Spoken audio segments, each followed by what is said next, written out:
So this idea that saying that Pennsylvania was rigged or that we were trying to steal the election, unquote, that's a lie. And that you do not have the right, that is not protected speech. The second those tweets went up, they should have been deleted.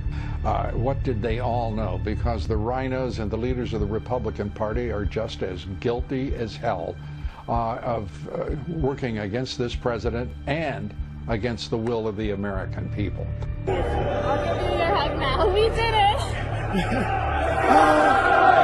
right. We did it. Dude, right. I was trying to tell you. I couldn't say much. You were right. You just have to watch my chat. Oh my God. Is this not going to be the best film you've ever made in your life? That's it. Hell yeah. Hell yeah. Hell yeah. Wait, you weren't recording, were you? I'll delete that shit. But I didn't record you. He didn't. It was just Hey everybody, it's Everett with Ohio for Freedom. Capitol breakers getting busted, family members helping, the president declassifying a treasure trove of documents that has the Obama cabal scared out of their wits. And why isn't the president acting all defeated, meeting with Mike Lindell and signing memorandums? A lot to talk about. Let's get started. I hear the sweet sound of freedom, and I won't be long.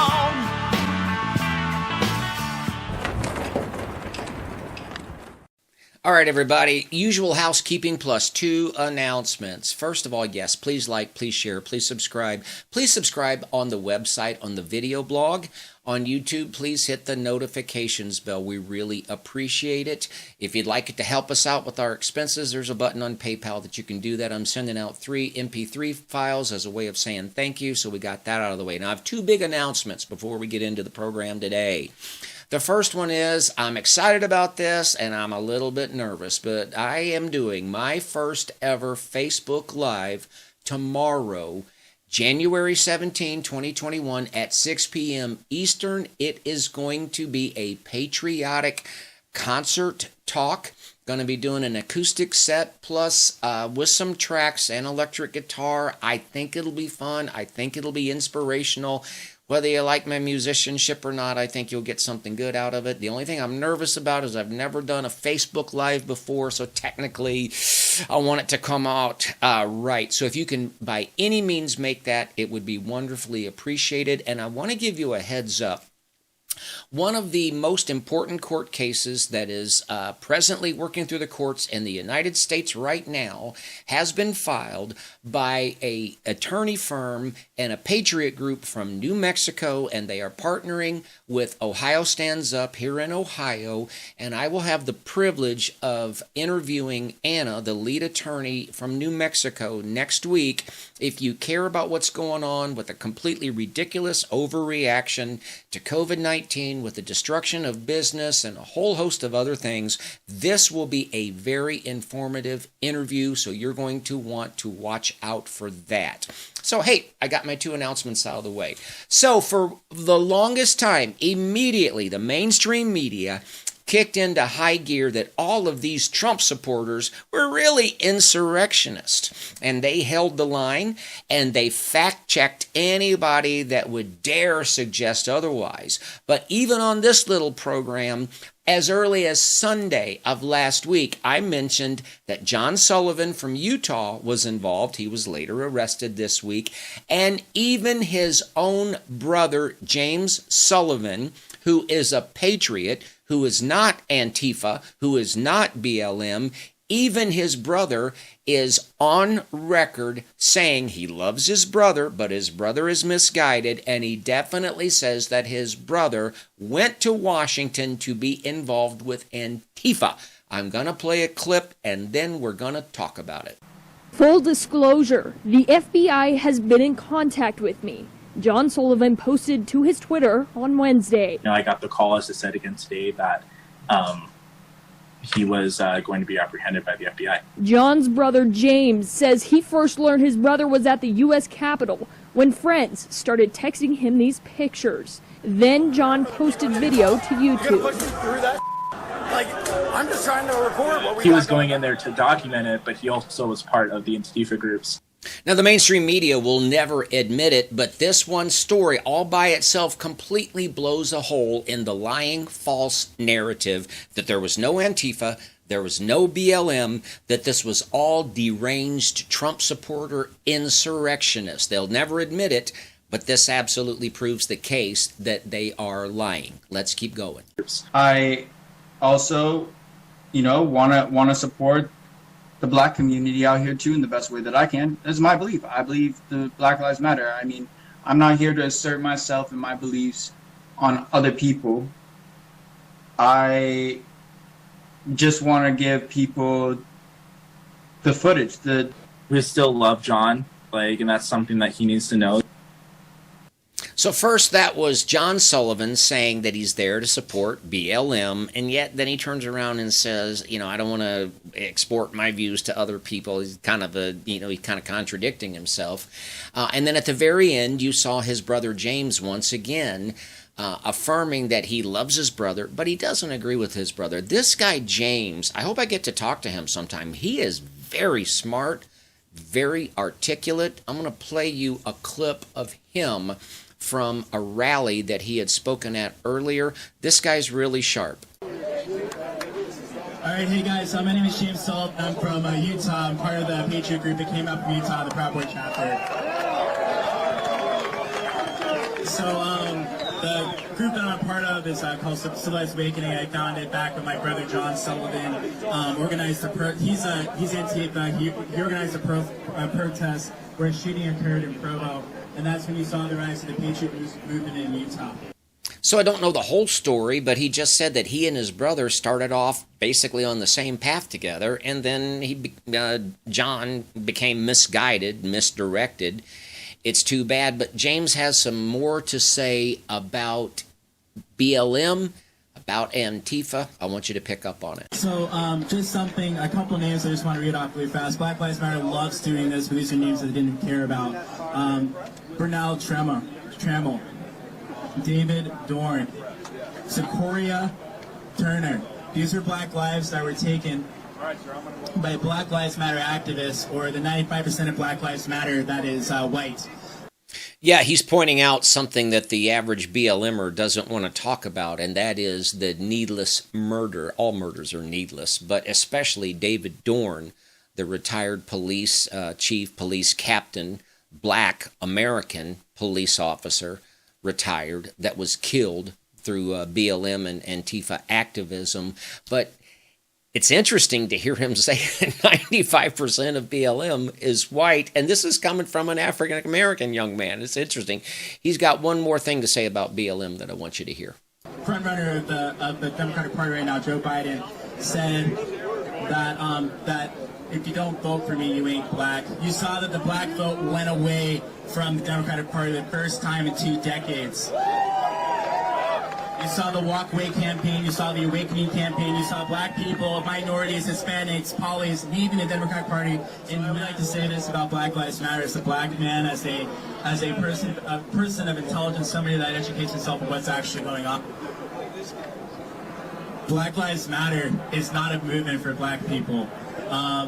It is a Marxist movement. It is a movement to suppress the First Amendment speech. We've seen conservative pages all over America. We've seen the Proud Boys be nude from Facebook and from different platforms.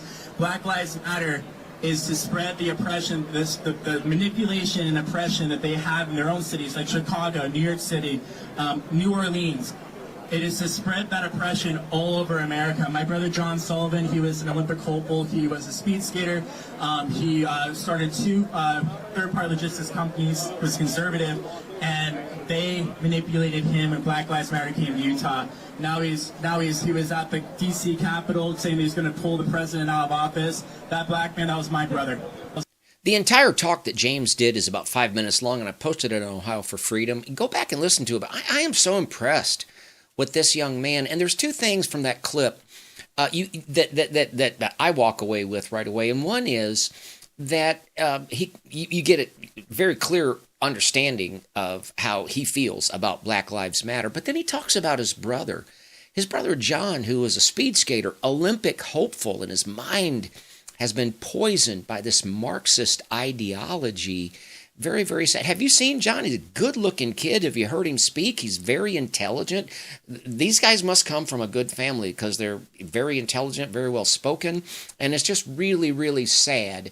And I hope that those of us that are conservative, when we think of BLM and we think of these people, try to realize these are actual people. These are actual human beings that God loves, and it's just really sad that they're, so overcome by this Marxist ideology and, so steeped in this, this false hatred. I've got to play one more snippet of what James had to say, and then we're going to move on to the next subject. And they manipulated him, and Black Lives Matter came to Utah. He was at the D.C. Capitol saying he was going to pull the president out of office. That black man, that was my brother.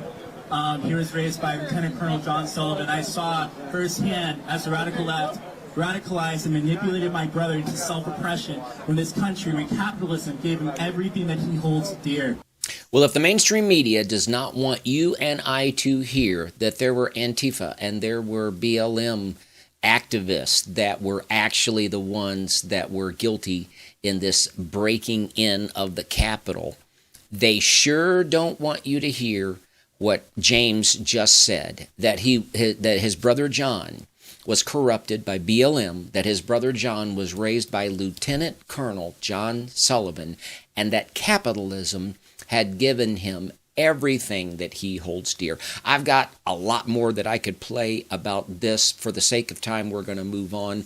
But folks, obviously the narrative of the mainstream media, once again, is completely false, and by extension, the narrative that the House of Representatives and Nancy Pelosi used for this impeachment is completely false, completely a lie, completely a house of cards. So you 10 renegade rhino Republicans, thank you very much. We really appreciate that we don't have to wonder anymore who you are, what you stand for. Liz Cheney, I want to say personally, thank you for, beyond a shadow of a doubt, proving to us what you really are. I can't thank you enough. Okay, let's move on. Good evening, everybody. We may soon have new and explosive insight into what is the greatest political scandal in American history: the radical Dems and the deep state's efforts to overthrow President Trump. Hundreds of pages of depositions, transcripts, and FBI evaluations expected to soon be released to the public on Obamagate.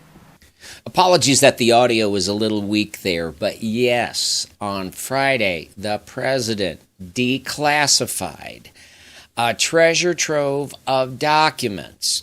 These documents had been sought after for a long time, but individuals like Lindsey Graham and others were sitting on them. But look what the president did.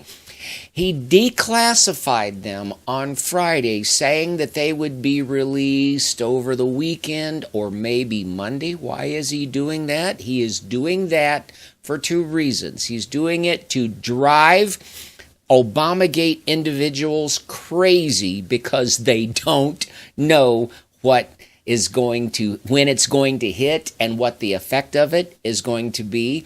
And the second reason that he did that is to play a card that is going to expose to the world just how deep this effort to spy on the Trump campaign and everything about the made-up Russian dossier and all of that. And why is he doing it now? It's because the president is a great strategist. I want to talk about Lindsey Graham. Let me play you a clip. President Trump's declassification order threatens to expose any and all members of the deep state swamp, the radical Dems who have feverishly worked to undermine, to overthrow his presidency, and to block his agenda. Today, one of the gatekeepers of the swamp, none other than Senator Lindsey Graham, undercut the president once again. Graham's Senate Judiciary Committee released the transcripts of 11 interviews that Graham had kept hidden and unavailable from officials involved in investigating the origins of Obamagate. I kind of get the feeling old Lou's got his house paid for and his ducks are in a row and he doesn't really need the money because he is not afraid to speak the truth. I love two things that he said in there. I love that he refers accurately to Lindsey Graham as one of the gatekeepers of the swamp. Lindsey Graham sat on this for the longest time and even now is stonewalling on 15% of these documents that might be national security interest hogwash. But thank God Lindsey Graham is out of himself. But I love Lou Graham's referring to him as a gatekeeper of the swamp. And I love the fact that Lou Dobbs is willing to be accurate in referring to this as Obamagate. And I can remember 2 or 3 years ago where you would dare wonder, could this really reach all the way up to the top? All the way up to the top to reach President Barack Hussein Obama? It seems silly that any of us would have even wondered that thought now, because very obviously this thing is rotten to the core and it reaches all the way to the most corrupt president in American history, and that is Barack Hussein Obama. Think about this. Think about this. It's the last few days, supposedly, of the Trump. Well, it is the last few days of the president's first term. Okay, I'll say that way. What's he doing? He's declassifying documents. We're going to talk about a memorandum that he signed just yesterday on Friday. Not the kind of thing you do when you're like packing up your stuff and getting ready to leave.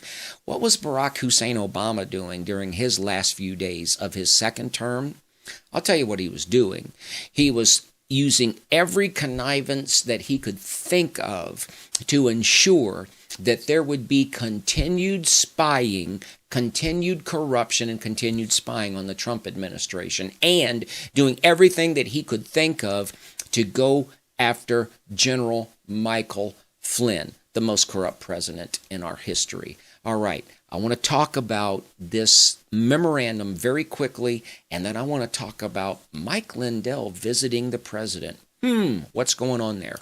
Well, we're going to the Epoch Times, so we might as well look at this because it just popped up. This is dated January 16. Look at this. Self-avowed hardcore leftist arrested for inciting violence at Florida Capitol. Now, was this guy? Oh, yeah, he was a leftist. That must mean he wasn't a Trump supporter. But this article from the 15th, Trump signs memo to secure government-backed research and development against foreign interference. And then we'll head over here. MyPillow CEO visits Trump in Oval Office carrying mysterious notes. Document appears to mention martial law. And there's some photographs. We'll look at that. That actually happens a lot. I know I'll be working on something and boop, an Epoch Times story pops up. But yes, once again, you've got more evidence of arrests being made and leftist activists, Antifa types that are involved. And again, the mainstream media is never going to admit that's what's going on, but that is what's going on. You know that, I know it, and the whole world knows it. And then that memorandum, and I will just say that memorandum has to do with protecting American research and protecting intellectual property, but the real significance of it is that's not the kind of thing that someone does when they're in the process of cleaning out their desk drawer, turning out the lights, is it? It's just one more little piece of evidence. This is a very active president that knows what he's doing. And then this meeting with Mike Lindell. Now, I want to show one more bit from the Gateway Pundit, and if you're looking at this video, you can go back to that story, but I'm going to show it to you because I tell you what, don't ever go in and out of the White House unless you're willing to be photographed at a very close-up angle, so to speak. I was shocked when I saw the amount of detail that this photo, you'll see it, I'm going to play it for you, you'll see what I'm talking about. Now, if you head over to the Gateway Pundit, this story dated January 15, breaking: Mike Lindell visits Trump in White House. Then media captures pictures of his notes to President referring to Crimes and Insurrection Act. And I've got to tell you, if you see this photo here from the side with Mike Lindell holding his phone and holding those papers, they got a better camera than I got because they were able to zoom in and actually get a close-up, and you see words like acting national security and foreign interference on the election. make clear this is China, Iran. Yeah, that's a better camera than I have. Well, it's pretty amazing what a good telephoto lens can accomplish when a reporter's trying to be particularly snoopy, but it also gives you an indication as to what Mike Lindell was talking to the president. And I'll just say once again, the president doesn't seem to be acting like somebody who's in the process of turning out the lights and cleaning out their desk drawer. Now, also keep in mind that when you look up in the dictionary the word enthusiasm, you see Mike Lindell's picture. If you want to look up the definition of 1,000% support for this president, you'll see Mike Lindell's picture. But so that's very, very noteworthy. But folks, I want to bring this in for a landing, and I have to apologize because I have been holding out on you. Because a lot of us are wondering what is going to happen in the next few days, and I can tell you, and I'm 1,000% right. I'm 1,000% right. Well, first of all, let me say, I know about Simon. I know about Charlie. I know about Dave in this episode. Honestly, I went for about a week trying to figure out Dave's last name. And I said, this episode, and then, and this episode, I'm telling on myself. But I love X22, and they do a wonderful job. I know about 1871, and I know about corporations and constitutions and ofs and fors. I know something about executive orders. I pointed out in the very last video that I did that paragraph gives the president the ability to receive information on election interference from anyone basically at any time, as long as it's through an appropriate channel, so therefore he can act. Maybe he already has. There's also the IA that could be enacted right now. And yes, there are rumors. People send me stuff. If it wasn't even for mainstream media, I've seen pictures of helicopters all over Washington, D.C., flying all over Pennsylvania. We've all heard rumors of troops in Canada, troops in Mexico. We know that there's some 25,000 troops in Washington, D.C. Now just think about it for a minute. Why are they there?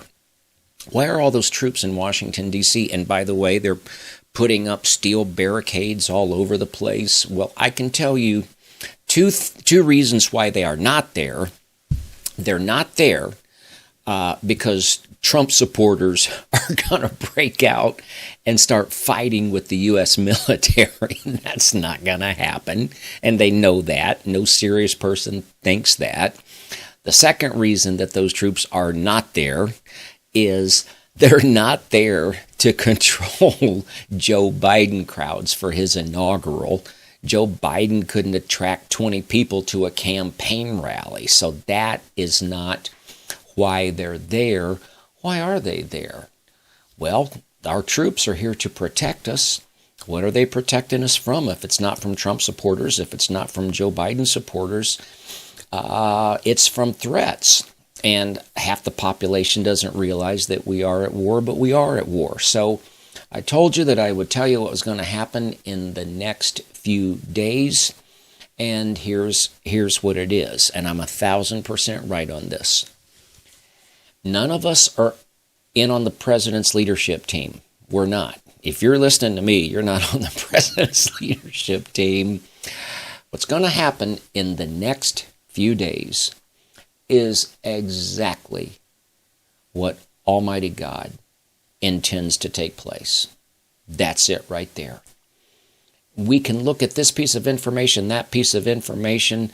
There's things we can have an idea of, but when it's all said and done, God's going to do what he's going to do, and God's going to triumph. Out of all the clips that people have sent and that I've discovered on my own, I think maybe the best summary that I've heard out of everything is Clay, what's his last name, that hosts Thrive Time, and he had Linwood on for a fireside chat. And he was talking about the story of Gideon in the Bible, Judges 7, I believe. And Gideon had to face had a battle to win. They had a challenge, and God kept narrowing down the herd. He kept thinning the herd, and the reason that he kept subtracting numbers so that Gideon would have to go to battle with a smaller and smaller and smaller number of people is because God said, if Israel wins with a great-sized army, they will say they did it. And God wanted the people of God to know that He did it.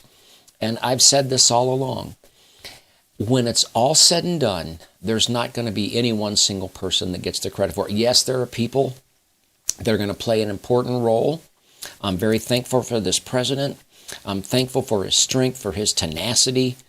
He's got an energy level that I certainly couldn't match, a courage that I certainly can't match. I'm thankful for people like Sidney Powell, like General Friend, like Rudy Giuliani, and many, many, many others. But when it's all said and done, ladies and gentlemen, God is about to do something that is unmistakably God. So you and I can be prepared, can be wise, keep our wits about us. We can pray, we can fast, we can praise God, but ultimately, this is God's this is God's thing. This is God's thing.